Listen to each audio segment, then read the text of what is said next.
I think we are live now. Assalamu alaikum everyone. I'm Amna Arshad and I am a practicing clinical psychologist और आज हम थोड़ी सी बात करेंगे death anxiety के हवाले से। अगर कुछ लोग आ चुके हुए हैं और मैं लाइव हूँ तो प्लीज़ कमेंट।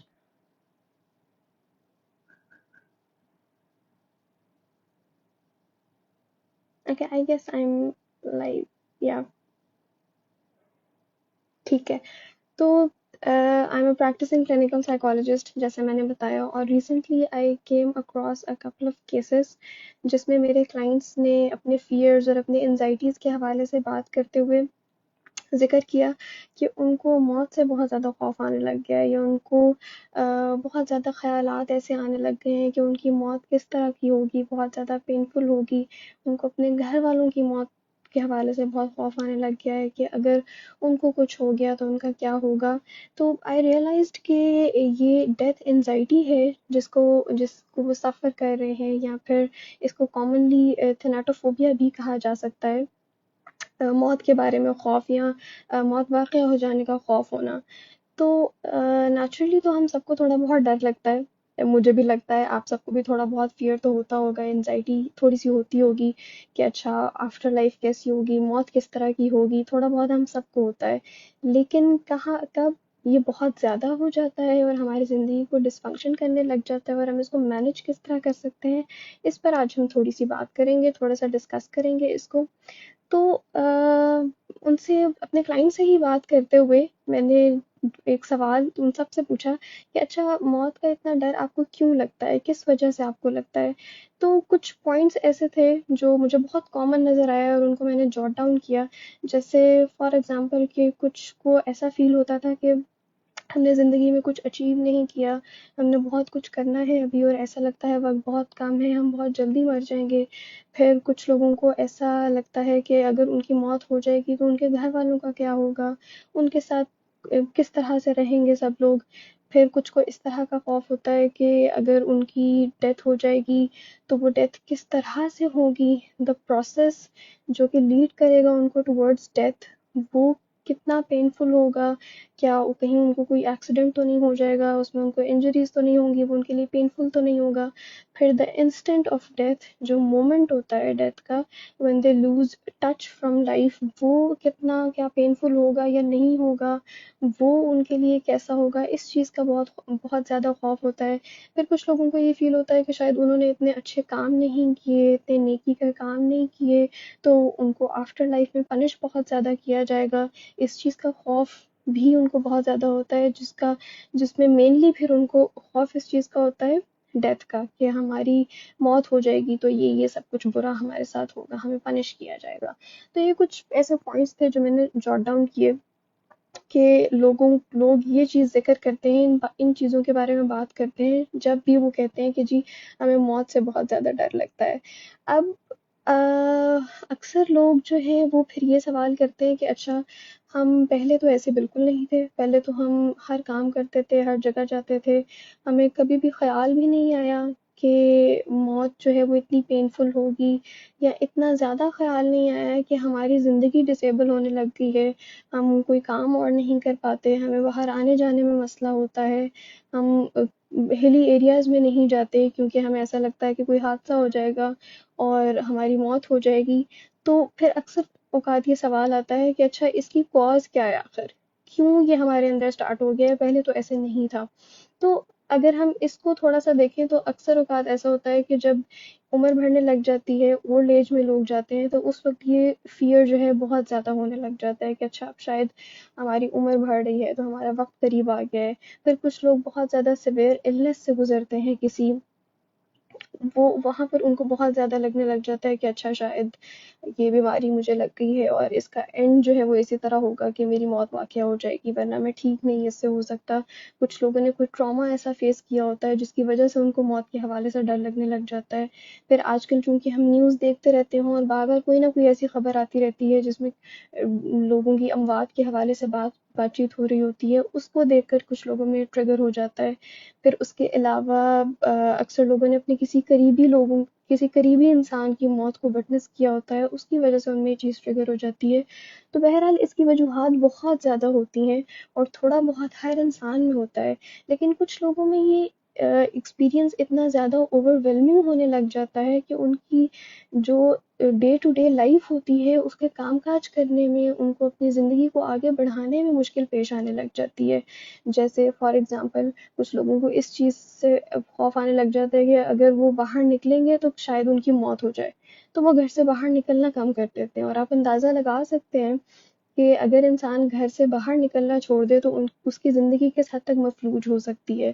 तो ये एक्सपीरियंस उनके लिए बहुत ज़्यादा ओवरवेलमिंग होने लग जाता है और एनजाइटी इतनी ज़्यादा बढ़ने लग जाती है कि वो कोई और कामकाज नहीं कर पाते, वो उनका सारा फोकस सिर्फ इसी चीज़ पर होता है।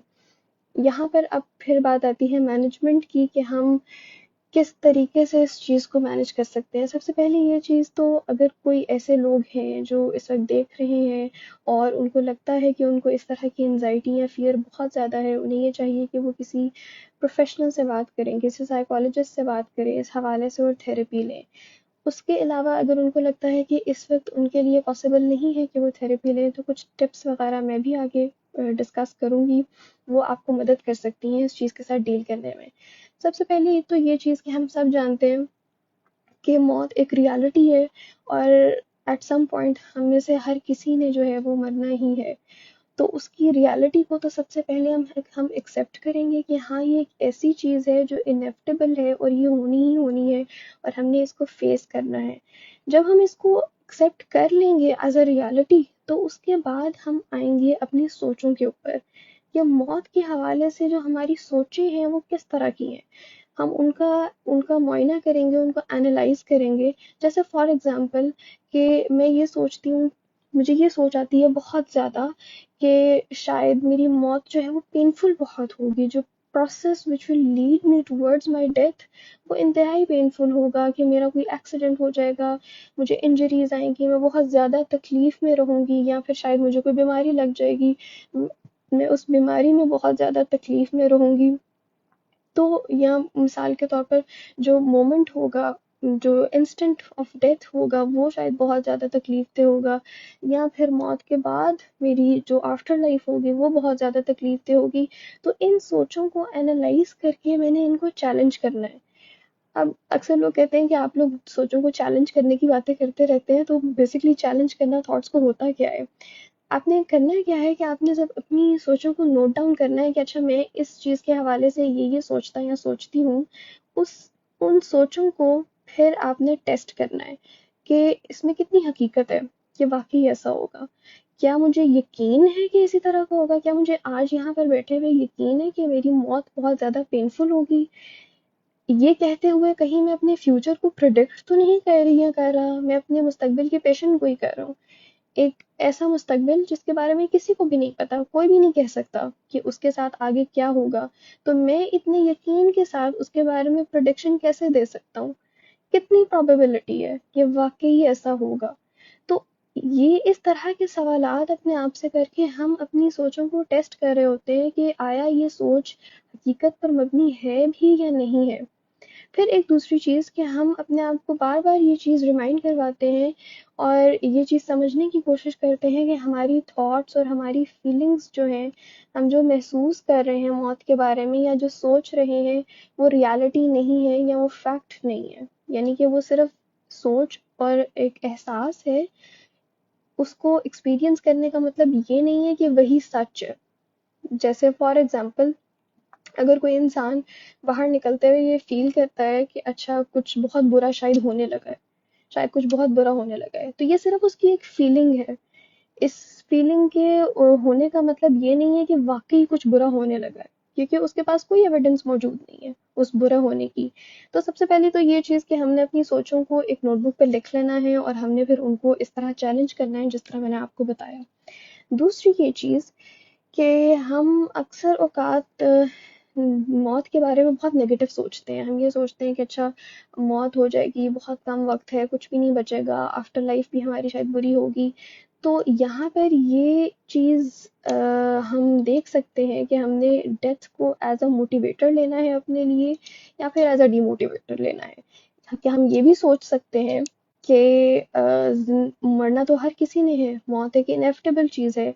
तो जितना वक़्त मेरे पास मौजूद है मैं उसको इस अंदाज़ में यूटिलाइज़ करूँ कि उसमें बेहतरीन काम कर जाऊँ, या जो मुझे ये खौफ़ रहता है कि मैंने कुछ अचीव नहीं किया, मैं वो इस वक़्त में अचीव कर लूँ।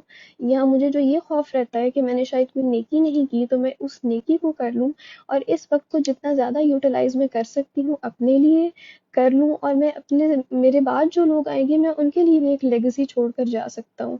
तो जब हम डेथ पॉजिटिव होकर सोचते हैं और हम उसको अपने लिए एक मोटिवेशन के तौर पे लेते हैं, तो बजाय इसके कि हम उस पर एंशियस हों या हम घबराहट महसूस करें, हम बेहतर और अपनी ज़िंदगी के लिए बहुत मोटिवेटेड महसूस करते हैं।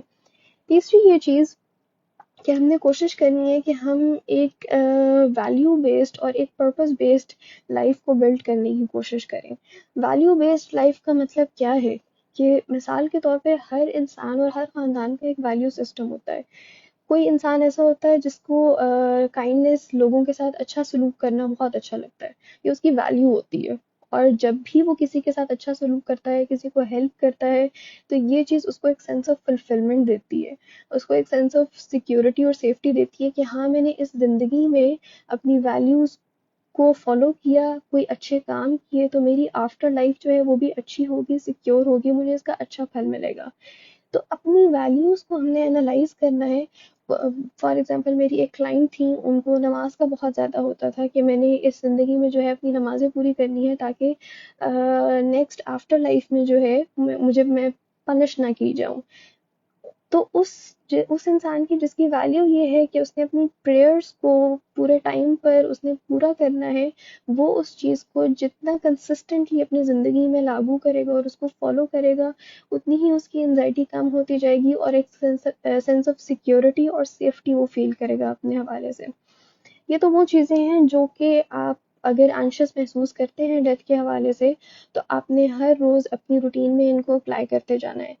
फिर एक बहुत इम्पॉर्टेंट चीज़ तो वो ये कि अक्सर लोग बहुत ज़्यादा घबराहट महसूस करते हैं, इतनी ज़्यादा एंजाइटी उनको होती है कि उनको पसीना आने लग जाता है जैसे ही वो इस चीज़ के बारे में सुनते हैं या देखते हैं, या उनको घबराहट बहुत होने लग जाती है, सांस फूलने लग जाता है, या उनको स्टमक इश्यूज रहने लगते हैं बहुत ज़्यादा।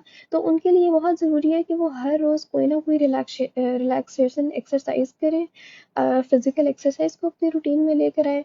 रिलैक्सेशन एक्सरसाइजेज में से डीप ब्रीदिंग हो सकती है, सांस की बहुत सी एक्सरसाइजेज होती हैं जो कि हम अपनी रूटीन में कर सकते हैं और अपनी नर्व्स को बहुत ज़्यादा काम डाउन कर सकते हैं, खुद को पुरसुकून कर सकते हैं, और जो जो हमने बातें ऊपर डिस्कस की हैं उनको बहुत बेहतर अंदाज में अप्लाई कर सकते हैं। So I think that's about it. अभी के लिए कुछ क्वेश्चंस अगर हैं तो हम देख लेते हैं कि उनको ले लेते हैं, अदरवाइज आमना कह रही हैं कि जी ma'am, these thoughts mostly start in late adulthood. बिल्कुल ऐसा भी होता है।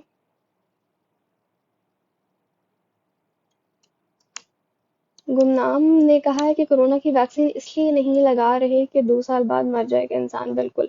अब अगर हम इसी सोच को टेस्ट करें तो इस बात का क्या एविडेंस है कि 2 साल बाद कोई मर जाएगा? कोई एविडेंस इसका नहीं है। तो इसका मतलब है कि ये सिर्फ एक सोच है, इसमें कोई हकीकत या सच्चाई नहीं है। तो जिस चीज में कोई हकीकत या सच्चाई ही नहीं है, उस चीज पर यकीन कैसे किया जा सकता है? अच्छा, आई गेस और इतने क्वेश्चंस नहीं है।